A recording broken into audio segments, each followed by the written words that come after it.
사무엘상 17장 32절부터 36절까지의 말씀, 우리 다 같이 한 목소리로 합독하겠습니다. 다윗이 사울에게 말하되 그로 말미암아 사람이 낙담하지 말 것이라. 주의 종이 가서 저 블레셋 사람과 싸우리이다 하니, 사울이 다윗에게 이르되 내가 가서 저 블레셋 사람과 싸울 수 없으리니 너는 소년이요 그는 어려서부터 용사임이니라. 다윗이 사울에게 말할 때 주의 종이 아버지의 양을 지킬 때에 사자나 곰이 와서 양떼에서 새끼를 물어가면 내가 따라가서 그것을 치고 그 입에서 새끼를 건져내었고, 그것이 일어나 나를 해하고자 하면 내가 그 수염을 잡고 그것을 쳐 죽였나이다. 주의 종이 사자와 곰도 쳤은즉 살아계시는 하나님의 군대를 모욕한 이 할례받지 않은 블레셋 사람이리이까 그가 그 짐승의 하나와 같이 되리이다. 아멘. 저도 처음 본 영상인데 왜 볼만하니까 꺼지는지 모르겠네요. 저기 나오는 분들이 이제 다 애엄마 되고, 어떤 분은 전도사님이 되고, 어떤 분은 사모님이 되고, 또 지금도 우리 교회의 구석구석에서 여러 일들을 참 잘 감당해 주시는 분들이 되어 여전히 자리를 지키고 계셔서 얼마나 감사한지 모르겠습니다. 영상에 나오는 저 세 4명, 찬양까지 4명 뿐이겠습니까? 저와 여러분에게는 그 과거가 있습니다. 그 과거는 그냥 있었던 것이 아니고 오늘 우리에게 역사로 이어져 오늘 우리가 지금 어떻게 살고 있는지에 대한 배경이 되고 기억이 되고 있음에 감사를 드립니다. 그 모든 시간 가운데에 하나님은 함께 하셨고 지금도 우리를 찾아와 함께하고 계시고 계심을 우리는 믿습니다. 하나님은 언제나 우리에게 오시는 분이십니다. 그래서 우리의 희망이 되시죠. 어떤 일이 있더라도 여러분에게 오시는 하나님을 붙잡는 믿음이 저와 여러분에게 있기를 바랍니다. 정말 견뎌내야 할 고통의 일이라 할지라도, 정말 감사의 찬양 가운데에 우리가 기뻐해야 할 일이라 할지라도, 그 어떤 일이 있더라도 우리 하나님 아버지를 붙잡는 믿음이 우리에게 있어야 됩니다. 특별히 절망의 때, 탈진의 때, 다른 누구의 탓도 아닌 나 자신의 어리석음 때문에, 또 무능함 때문에 두 손을 놓아야 할 때, 여러분, 우리의 희망이 되시는 분은 여전히 나를 찾아주시는 하나님이 계시다는 사실이에요. 여러분, 이 사실을 희망이라고 하는 단어로 정리한 불셀출의 신학자가 한 명 있는데 몰트만이라고 하는 독일 신학자예요. 그래서 그의 신앙을 희망의 신학, 그를 희망의 신학자라 부릅니다. 위르겐 몰트만은 2차 세계대전 때 독일 육군으로 전쟁에 참전했습니다. 그리고 다행인지 불행인지 전쟁 중에 영국군에게 포로로 잡혀요. 그래서 스코틀랜드 수용소에 수감되어서 수감 생활을 합니다. 그곳에서 그동안 자기가 지지하던 모든 윤리와 가치와 철학과 사상이 다 무너져 내려요. 그리고 그 절망의 순간 주님이 그를 찾아오십니다. 당시를 위르겐 몰트만은 다음과 같이 회상했어요. 짧게 한 대목만 읽어볼게요. 1945년 스코틀랜드의 포로로서 영혼의 수렁에 빠져 있을 때 예수께서 나를 찾아오셨다. 내가 길을 잃어버리고 헤맬 때에 그는 나에게 와주셨다. 그는 잃어버린 사람을 찾기 위해 나 같은 사람도 찾아주시는 분이셨다. 그렇게 그때를 회상해요. 그는 포로 수용소에서 주님을 만나고 그리스도인이 됩니다. 전쟁이 끝나고 독일로 돌아온 그는 신학자의 길을 걷죠. 그리고 절망의 때에 자기를 찾아와 자기의 희망이 되어주신 하나님을 탐구하기 시작합니다. 그리고는 판넨베르그라고 하는 사람과 더불어 20세기 최고의 신학자가 되죠. 이런 세계적인 석학이 감리교 신학대학교에 와서 강연을 한다는 소식을 듣고 제가 찾아간 기억이 있습니다. 지금으로부터 20년 전 일입니다. 역시나 수준 높은 강의에 감탄했고 강의가 끝난 뒤에 질의응답 시간이 이어졌어요. 그때 질문을 합니다. 그때 질문이 이러했어요. 그리스도인이 우리 사회의 각종 불합리한 일들에 대해서 어떻게 대응해야 합니까? 라고 하는 요지의 질문을 한 기억이 있습니다. 이에 대해 몰트만의 대답은 적극적으로 사회 문제에 개입해서 교회의 메시지를 던져야 한다, 그렇게 답변을 하셨던 기억이 있어요. 그리고 그 다음에 부연 설명으로 해주신 그 이야기가 제 기억에 확 남았어요. 뭐라고 맨 끝에 붙이셨냐면, 그것이 이 세상과 함께하는 하나님의 희망이 다가오는 방식이다, 그렇게 이야기해 주신 기억이 있습니다. 우리와 함께 하시는 하나님의 존재 방식, 그 희망이 지금도 우리에게 침투하고 있다는 것, 우리 그리스도인들은 자기 자신에게도 이 세상에게도 침투해 오고 있는 하나님에 대한 고민, 여러분 그것을 가지고 우리는 살아야 될 거예요. 하나님은 지금 나에게도 어떻게 침투하고 계시고 그것은 나에게 어떤 희망이 되고 있는가, 이것을 잃어버리면 우리는 참 능력 없는 그리스도인이 될 거고, 희망이 되어주신 하나님이 지금도 어떤 방식으로 나에게 침투하고 계시는가를 늘 고민하고 알면 여러분은 이 세상에서 누구보다도 강한 사람이 될 수 있습니다. 왜 그렇습니까? 나에게는 여전히 뭐가 있다? 희망이 있다. 그 희망은 내게 있는 것이 아니고 그 희망을 들고 하나님은 지금도 나에게 오고 계시다. 여러분, 이것은 우리를 매우 강하게 하는, 가장 강하게 하는 능력이 됩니다. 역사적으로 우리에게 가장 강력한 하나님의 침투는 뭐니 해도 성육신의 사건이었습니다.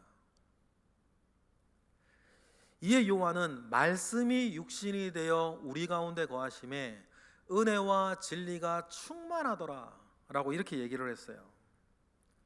하나님 침투하셔서 하나님이 희망을 들고 계시는 현장은 은혜와 진리가 충만했다, 이렇게 요한은 말했습니다.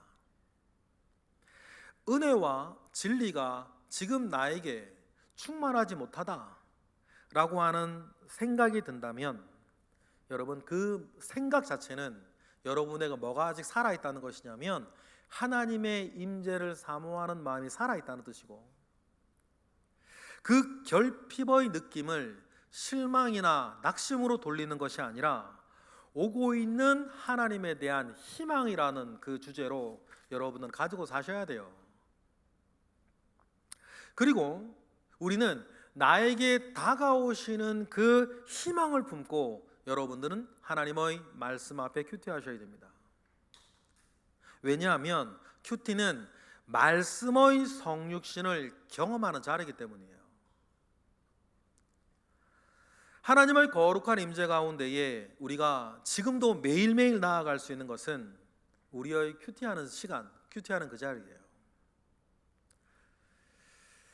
말씀의 성육신은 오늘 우리에게 두 가지 차원에서 실현되거나 성취되어야 합니다.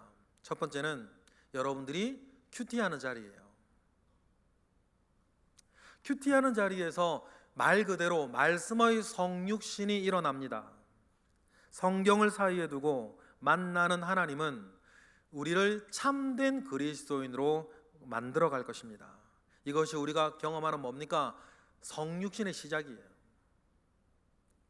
두 번째는 우리의 일상생활에서 일어납니다.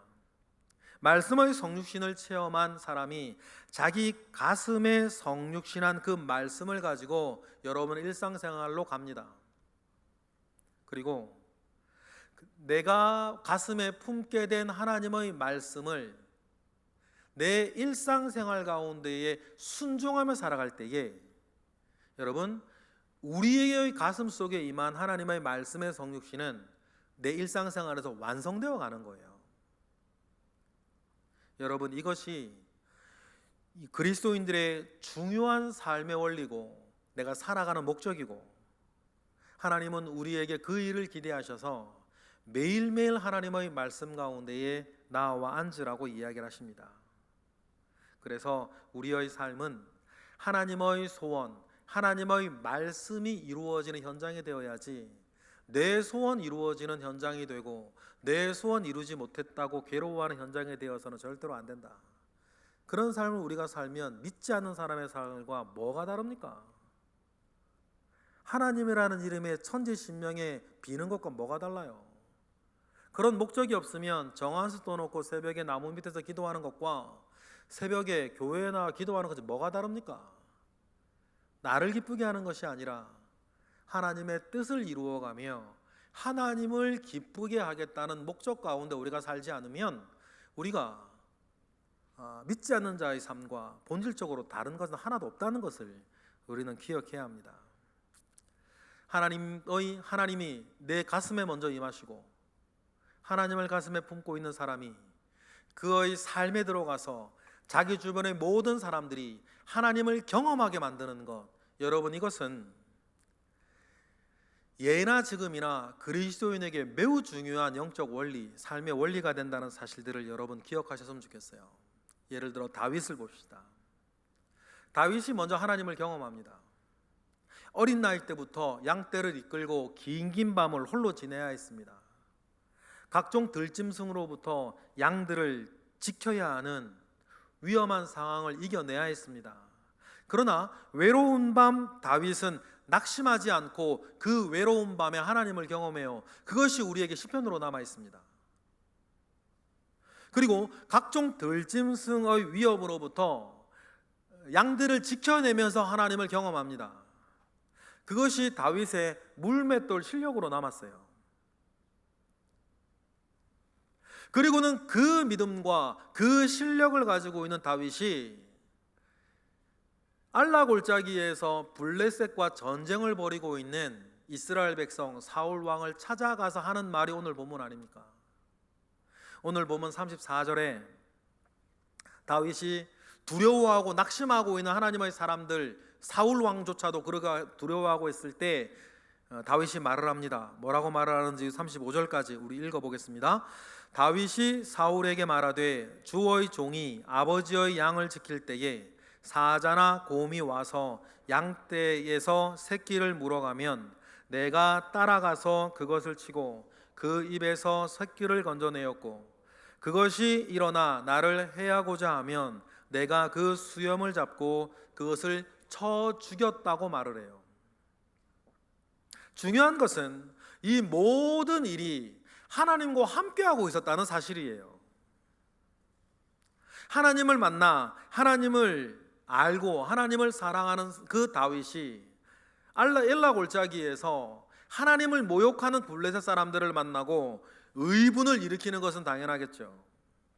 그래서 36절부터 37절 다윗이 뭐라고 얘기합니까? 다 같이 시작.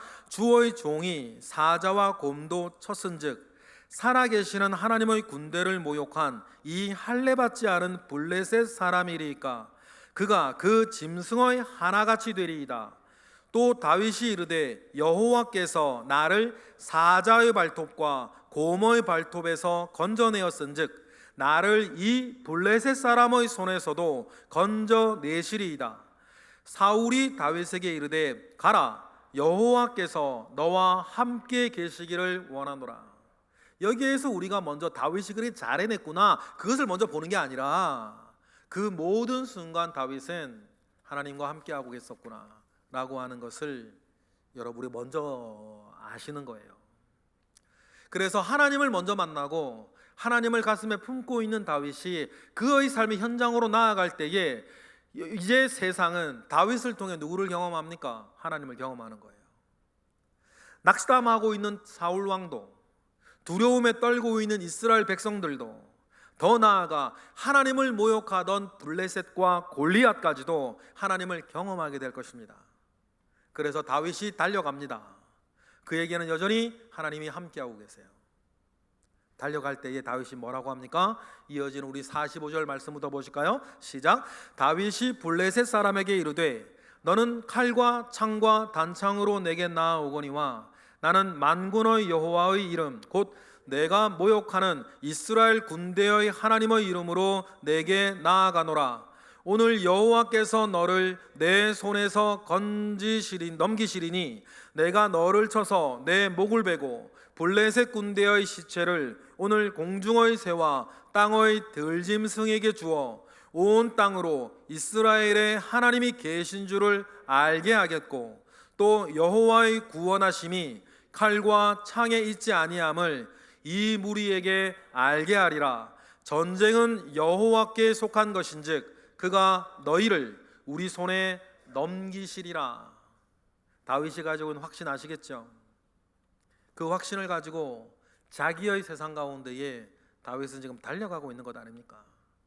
여러분, 이러한 믿음과 용기 저와 여러분에게 있기를 바랍니다. 결국 소년 다윗에 의해 골리앗은 쓰러졌고 이스라엘은 이겼습니다. 여러분, 이 사건을 큐티라고 하는 관점에서 다시 한번 해석해 보실래요? 먼저 말씀으로 다윗의 가슴 속에 임재하셨던 하나님이 있었습니다. 다윗의 가슴 속에 성육신하신 하나님은 다윗을 통해 온 세상에 드러났어요. 세상이 다윗을 통해 하나님을 경험한 것입니다. 이는 모든 그리스도인이 언제 어디서나 꿈꾸어야 할 삶은 바로 이 삶이에요. 내가 잘나고 내가 유능하다는 것을 드러내는 것이 아니라 내가 사는 그 모양으로 하나님이 살아계시고 나와 함께 하고 계시다는 것을 드러내는 것, 여러분, 이게 매우 중요한 여러분 우리 삶의 이 동력이 아니겠습니까? 그래서 하나님이 함께하는 그 사람으로 인해서 이 세상이 하나님을 경험하게 하는 것, 이것이 중요해요. 다윗이 엘라 골짜기에서 보여준 모습은 여러분 우연히 발생한 것이 아닙니다. 지난 삶의 순간순간마다 다윗부터 하나님을 만나고 하나님을 만나온 경건이 자연스럽게 드러낸 믿음의 열매 아니겠습니까? 다윗 역시 그의 가슴 속에서 성육신한 말씀이 자신의 삶을 통해 열매 맺기까지 다윗이 밟아온 그의 과거, 그의 역사가 있었다는 사실을 여러분 우리는 기억해야 합니다. 다윗은 참 힘든 인생을 살았던 사람이에요. 제 인생 버킷리스트 중에 하나가 다윗 평전이라는 제목으로 책을 쓰는 것 아닙니까? 저는 다윗을 참 사랑해요. 그의 정말 숭고한 신앙도, 인간적인 매력도, 그의 실패도, 저는 참 다윗을 사랑해요. 그러면서 다윗의 인생을 깊이 집중하면서 보는 시간들이 제게는 있었습니다. 다윗은 참 힘든 인생을 살았던 사람이에요. 그의 인생을 한마디로 요약하면 언제나 사람들에게 버려지는 인생이었다, 그렇게 말할 수 있습니다. 하지만 사람들에게 버려지면서 다윗이 얻은 것이 있었는데 그건 하나님이셨어요. 하나님이 다가셨었고 다윗은 그 버려지는 외로움 속에 하나님을 더 깊이 만납니다.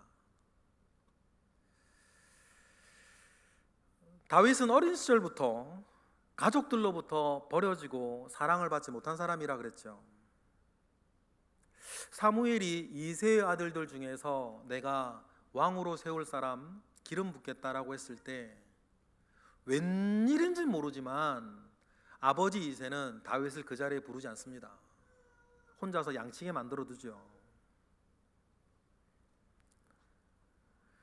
그리고 아버지 이새는 전쟁터에 나가 있는 형들에게 도시락을 전달해 달라고, 전달해 주고 오라고 다윗을 보낼 때에 전쟁터에 가니 너 조심해야 된다 말하지 않아요. 뭐라고 말합니까? 다녀왔다는 증표 가져와라. 그렇게 말을 합니다. 전쟁터에 도시락을 가지고 동생 다윗이 왔는데요, 큰형 엘리압이 다윗을 걱정하지 않아요. 욕합니다. 네가 전쟁을 구경하러 왔구나. 어렸을 때부터 내가 너희 완악함을 아노니 너가 전쟁을 구경하러 왔도다. 그렇게 비난합니다. 다윗은 여러분 집안에서 환영받는 사람이 아니었어요. 가족들에게 늘 천대받는 사람이었죠. 어린 다윗이 왜 집에서조차 이런 대접을 받아야 했는지는 우린 정확한 이유는 알 수 없습니다. 그런데 이스라엘의 왕임에도 불구하고 다윗의 어머니에 대한 언급이 한 번도 성경에 나오지 않는다, 이름조차 알 수 없다 라고 하는 사실과 더불어서 다음의 다윗의 말한 성경 구절이 뭔가 우리에게 암시해 주는 것이 있지 않습니까? 시편 51편 5절에 다윗이 뭐라 그래요? 시작. 내가 죄악 중에서 출생하였으며 어머니가 죄 중에서 나를 잉태하였나이다. 다윗이 그의 어머니에 대해서 간접적으로나마 언급한 유일한 대목이 이거예요. 여기에서 우리의 눈길을 끄는 것은 자신의 어머니가 죄 중에서 나를 잉태하였다 라고 하는 고백이에요. 어쩌면 다윗은 이새의 본 부인에게서 태어난, 최소한 첩에게서 태어난 사람도 아닌 것 같아요. 하지만 중요한 것은 다윗의 불행한 출생이나 다윗의 가정사가 아닙니다. 그 속에서 다윗은 그 어려운 처지에서 하나님을 만나고 있었다는 게 중요해요. 다윗의 어려운 현실은 그가 더욱더 하나님을 찾고, 그가 더욱더 하나님께 매달리고, 그가 더욱더 하나님을 사랑하게 만드는 자양분이 됐습니다. 늘 그래서 다윗은 하나님을 찾았어요. 하나님이 자기를 가르치시기를 원했죠. 그래서 시편 16편에 늘 이렇게 얘기를 하고 기도하고 노래합니다. 다 같이 읽어볼까요? 나를 훈계하신 여호와를 송축할지라. 밤마다 내 양심이 나를 교훈하도다. 내가 여호와를 항상 내 앞에 모심이여 그가 나의 오른쪽에 계심으로 내가 흔들리지 아니하리로다. 다윗은 흔들리지 않았습니다. 본인이 단단해서가 아니고 다윗은 알았어요. 나와 함께 하시는 하나님. 양떼들 사이에 홀로 있던 시간은 참 외로웠을 것이지만 세상의 분주함과 자신을 둘러싼 악에서 벗어나 하나님의 가르침을 받는 시간이 되었습니다. 다윗은 집안에서 내돌림을 당하는 서름 속에 있었지만 항상 자신을 건져주시는 하나님을 만나고 있었습니다. 다윗은 하나님으로 인해서 외롭지 않았고 늘 동행하시는 하나님으로 인하여 부족한 것이 없었다, 그렇게 고백해요. 그래서 시편 23편은 다윗의 인생을 보여주는 인생 시편 아니겠습니까? 뭐라고 얘기합니까? 우리 1절부터 4절만 읽어볼까요? 다 같이 시작. 여호와는 나의 목자시니 내게 부족함이 없으리로다. 그가 나를 푸른 풀밭에 누이시며 쉴만한 물가로 인도하시는도다.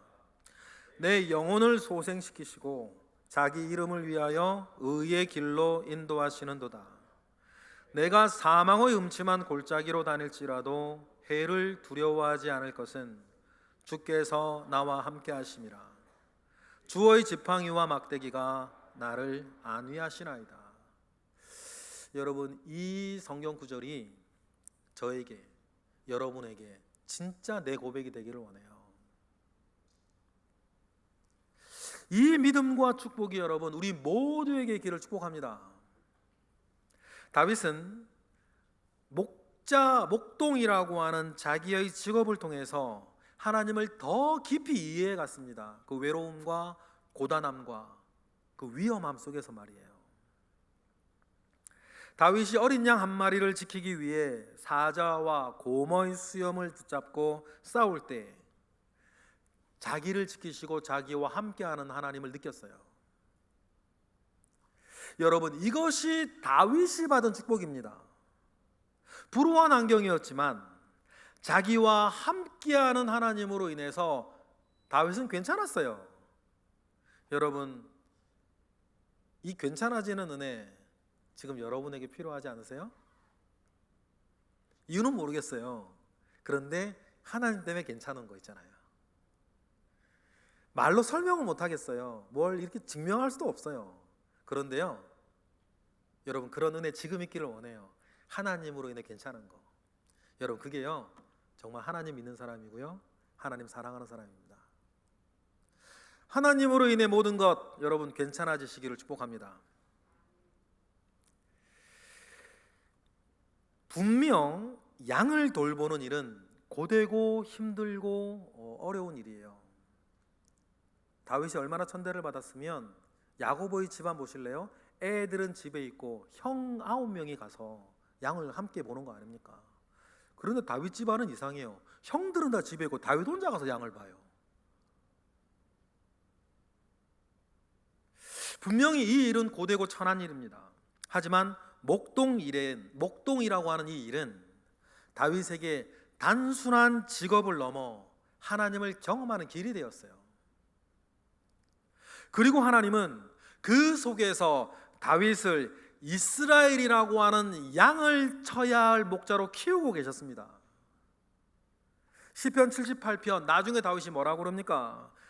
하나님의 입을 빌어 이렇게 얘기를 하죠. 읽어보겠습니다. 시작. 또 그의 종 다윗을 택하시되 양의 우리에서 취하시며 젖 양을 지키는 중에서 그들을 이끌어내사 그의 백성인 야곱 그의 소유인 이스라엘을 기르게 하셨더니 이에 그가 그들을 자기 마음의 안전함으로 기르고 그의 손의 능숙함으로 그들을 지도하였도다. 그래서 하나님은 그 목동 일을 다윗에게 맡기면서 다윗을 말입니다, 이스라엘이라고 하는 양을 치고 기를 목자로 하나님은 그를 키우고 계셨다는 사실을 여러분 기억하시기를 원합니다. 중요한 것은 언제 어디서나 누구와 무슨 일을 하든지 간에 자신을 만들어 가시는 하나님과 여러분 함께하는 거예요. 지금 이 순간도. 이는 어떤 고난에서도 흔들리지 않고 승리하게 하는 힘이 될 것입니다. 설령 큰 시험에 들고 죄악에 빠질지라도 그로 하여금 하나님께 돌아오게 만들어요. 다윗이 그랬습니다. 그래서 다윗은 하나님을 떠나서는 결코 자신이 살 수 없다는 것을 누구보다도 잘 알았습니다. 그래서 무슨 일을 만나든지 더욱더 적극적으로 하나님을 찾고 하나님을 의지하고 하나님께 매달리던 사람이 다윗 아닙니까? 심지어는 자기가 극악한 범죄를 저질렀을 때에도. 다윗은 이스라엘의 영웅이 된 후에도 다윗은 외로웠습니다. 자신을 죽이려고 하는 장인 사울 왕의 추격 속에 숨어 다녀 있지 않습니까? 그래서 결국 장인에게도 버려지고 자기 아내에게도 버려져요. 그리고 왕이 된 후에도 우리아와 그의 아내 밧세바와의 일들, 극악한 죄를 범하고 만 뒤에 그 뒤에 다윗은 왕이 되었음에도 불구하고 백성들에게도 버려지고 다시 혼자가 됩니다. 맏아들 암몬이 이복 동생 다말을 추행해도 딱 부러지게 그들을 책망할 수 없었어요. 아마 다윗은 내가 아버지가 본을 잘못 보여서 애들이 저러나 보나 아마 자책하고 있었을런지도 모릅니다. 결국 자기 아들 압살롬이 이러한 민심을 등에 업고 반역을 일으키죠. 아들에게도 버려지고 백성들에게도 버려졌어요. 그러니 지독한 외로움 속에서 다윗은 여전히 하나님을 만나는 조용한 시간을 가집니다. 예루살렘을 도망가서라도 그런 시간을 가져요. 그 안에서 회개하고 자신을 새롭게 합니다. 그 속에서 임하시는 하나님은 다윗을 붙잡아 주십니다. 이것이 여러분 하나님과 함께하는 그리스도인의 삶의 원리다. 여러분 이걸 깨닫는 시간 되기를 바랍니다. 반면에 다윗은 갖은 어려움 속에서도 다른 사람에겐 내가 버려진다 할지라도 늘 하나님과 함께하기를 원했고, 그의 중심은 언제나 하나님을 향해 있었습니다. 그의 신앙은 하나님의 임재 속에 시작되었고 하나님의 임재 속에 완성되어 갔습니다. 다윗의 관심은 언제나 하나님을 향해 있었습니다. 오직 하나님이 주시는 은혜와 능력을 힘입어 살기 원했고 늘 그 일을 기도했어요. 시편 5편의 다윗의 기도 한번 보실래요? 2절부터 1절부터 보실까요? 시작. 여호와여 나의 말에 귀를 기울이사 나의 심정을 헤아려 주소서. 나의 왕 나의 하나님이여 내가 부르짖는 소리를 들으소서. 내가 주께 기도하니이다. 여호와여 아침에 주께서 나의 소리를 들으시리니 아침에 내가 주께 기도하고 바라리이다. 7절. 오직 나는 주의 풍성한 사랑을 힘입어 주의 집에 들어가 주를 경외함으로 성전을 향하여 예배하리이다. 여러분 이것이 언제나 매일매일 드리던 다윗의 기도 아니겠습니까? 여러분 이런 사람을 하나님께서 내버려 두겠냐고요. 이렇게 하나님께 매달리는 사람을 하나님이 외면하시겠냐고요. 이렇게 하나님만 찾는 사람을 하나님이 나 몰라라 하시겠냐고요. 이런 다윗을 하나님이 붙잡으시지 않습니까? 그래서 사울 왕이 그렇게 원했던 것, 이스라엘 모든 왕들 중에서 가장 높고 위대한 왕으로 다윗을 세워주시지 않습니까? 다윗이 그렇게 되려고 그랬습니까? 사울 왕은 그렇게 되려고 그랬고 다윗은 그렇게 되려고 그러지 않고 하나님만 붙잡았는데 하나님이 다윗을 그렇게 만들어 주셨다.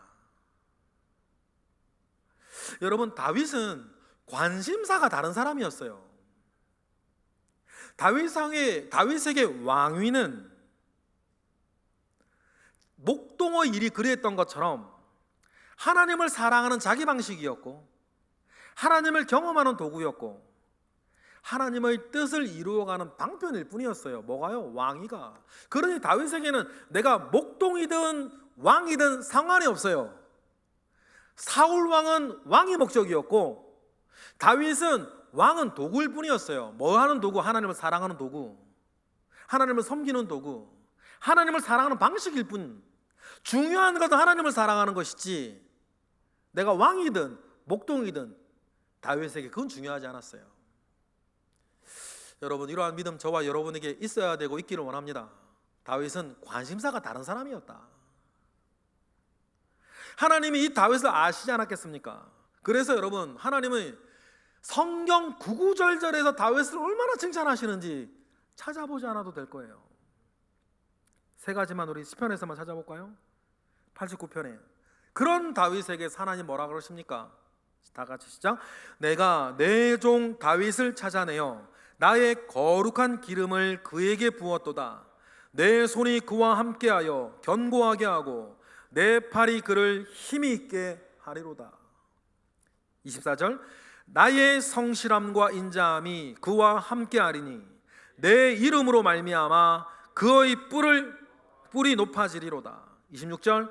그가 내게 부르기를 주는 나의 아버지요 나의 하나님이요 나의 구원의 바위시라 할 것인 것을 내가 안다. 하나님은 다윗을 그렇게 아셨어요. 다시 한번 하나님은 이런 사람, 이런 다윗을 결코 외면하지 않으셨습니다. 사람의 중심을 보시는 하나님은 다윗이 어떤 사람인 줄 알았어요. 그리고 하나님은 그 다윗을 높여주셨죠.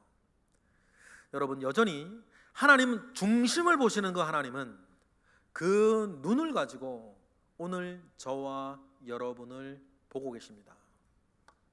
어떤 사람인가? 어떤 관심사 가운데 있는가? 정말 그는 내 사람인가? 그런 하나님의 눈에 드는 저와 여러분 되시길 바랍니다. 그리고 우리의 속을 하나님의 것으로 그래서 채워 나가야겠죠. 다윗이 처음부터 다윗이겠습니까? 다윗에게는 과거가 있었어요.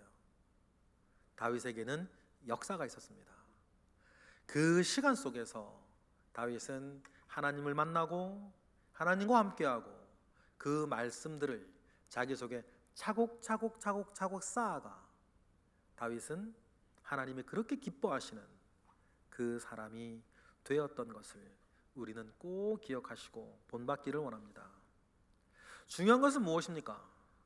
모든 것이 출발이 되었던 것은 뭐죠? 나의 가슴 속에 임하였던 하나님의 말씀의 성육신이에요. 그 말씀으로 내 속을 자꾸 채워 나가는 것입니다. 그래서 여러분 큐티하는 거예요. 그리고는 다윗처럼 우리도 내 속에 가득 채워진 그 하나님을 들고 세상에 나가 사는 거 아닙니까? 그래서 예수님이, 하나님의 말씀이 나를 통해서 이 세상에 살게 하는 것이에요. 바울은 이러한 삶을 다음과 같이 정확하게 우리에게 표현해 줬어요. 갈라디아 2장 20절부터 읽어보실까요? 시작. 내가 그리스도와 함께 십자가에 못 박혔나니 그런즉 이제는 내가 사는 것이 아니요 오직 내 안에 그리스도께서 사시는 것이라. 이제 내가 육체 가운데 사는 것은 나를 사랑하사 나를 위하여 자기 자신을 버리신 하나님의 아들을 믿는 믿음 안에서 사는 것이라. 여러분 어떻습니까? 너무 높은 수준인가요? 너무 높은 기준인가요? 모든 사람이 죄를 범하였음에 하나님의 영광에 이를 수 없다 말했던 것처럼 우리가 이런 기준을 내가 힘쓰고 용신다고 이루어 도달하지는 못할 줄 우린 잘 압니다. 그런데 여러분, 내가 하는 게 아니고 하나님이 하십니다. 하나님의 말씀이 우리를 그렇게 하게 하실 거예요. 그러니 출발을 잘해야겠죠. 매일 하나님의 말씀으로 내 속에 채우고, 어려운 말로 하면 말씀의 성육신이 내 가슴에 먼저 일어나는 것, 그 말이거든요.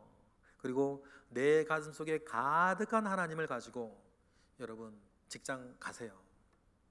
가정에 가시고 친구들을 만나시면 여러분 주변에 있는 세상은 여러분을 통해 하나님을 만나고 하나님을 경험하고 하나님이 살아있다는 것을 알게 될 것입니다. 출발은 뭡니까? 매일매일 하나님의 말씀을 내 속에 채워가는 것부터 시작이다. 이거 안 하고 뒷일을 하겠다는 것은 도둑놈인 거예요. 결국 사람은 생긴 대로 살 것입니다. 잠깐은 다른 척 할 수 있어요. 그러면 잘 아시죠? 사람은요 결국 생긴 대로 살아요.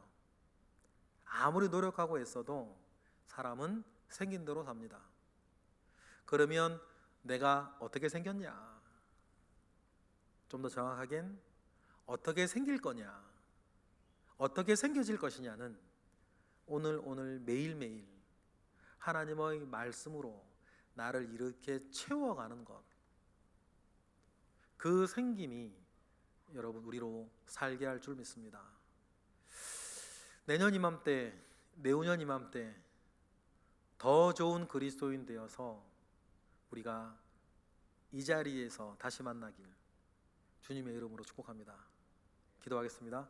할렐루야. 하나님, 크신 은혜 우리 가운데 이미 있는데 우리가 게으르고 우리가 하나님께 진지하지 못하고 죄송하지만 우리가 하나님을 덜 사랑해서 마음은 있다고 말하지만 때때로 말씀 가운데 앉지 못하고 세상에 던져주는 분주함 가운데에 우왕좌왕하며 살 때가 많음을 이 시간 고백합니다. 다윗을 생각하며 내가 어떻게 살아야 할지를 이 시간 더듬어 보았습니다. 하나님, 우리 가운데 은혜를 베풀어 주시고 다윗처럼 하나님과 함께하는 사람으로 살아 나도 살고 세상도 살리는 우리 모든 예배자 되게 하옵소서. 예수 그리스도의 이름으로 기도드렸나이다. 아멘.